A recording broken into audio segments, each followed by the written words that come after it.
Sa panahon natin ngayon, sobrang advanced na ng teknolohiya. Ngunit sa kasamang palad, may mga taong hindi yata nakasabay sa abante nito. Maaring nakakulog sila nung nagpaulan ng sentido kung ano yung Panginoon natin. Alam niyo yun, yung obvious na nga sana yung sagot, alam na nga nila kung ano yung sasagutin ng tao, tatanungin ka pa nila. Tulad na lamang ng pagbisita ko sa amin sa Zamboanga. Pag uwi ko sa bahay, sasalubungin ako ng mga tita ko. Uy, PJ, nandito ka na. Ay, wala po, picture ko lang po to. Ano yung tatanungin ka niya? Uy, nandito ka na. Ay, hindi, kamamatay ko lang po. Susundin ko na po kayo. Grabe mga tita sa Zamboanga talaga, no? Dahil sa mga tita ko na mukhang nagkakantrangkaso yata ako. So pumunta muna ako sa doktor ko. Pagdating ko, hinawakan niya ako. Ang init mo ha, may lagnat ka ba? Ay, wala po. Bagong luto po ako, takpan niyo po ako para hindi mapanis. Kaya tinanong ko siya ulit. Dok, nilalagnat po ako. Giniginaw ka ba? Hindi po, dati po ako titilao.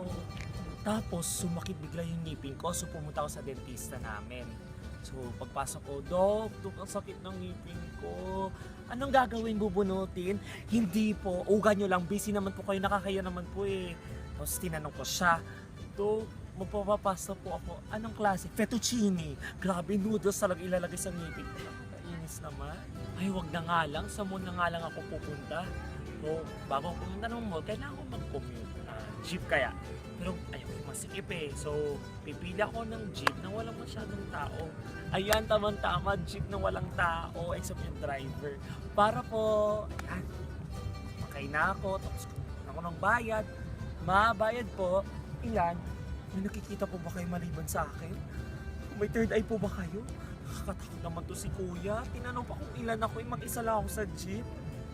Mabayad po. Ilan? Siguro po dalawa, libre na po kita. Abalahin pa ba kita? Driver ka na nga, diba? Sige, drive lang po ako na po bahala dito. Grabe naman to. So, nainis ako, so bababa na ako.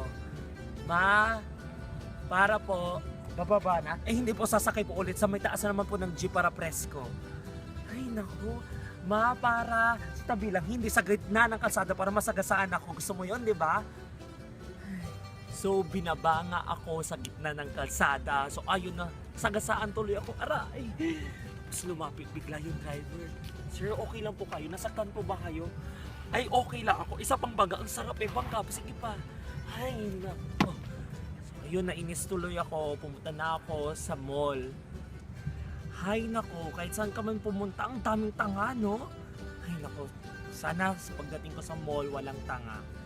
At nandito na nga ako sa mall. So, bibili na ako ng damit kasi nga natumihan ako dahil nabangga ako kanina. Subukan ko. Ang sikip, tinawag ko yung lady. Ayan.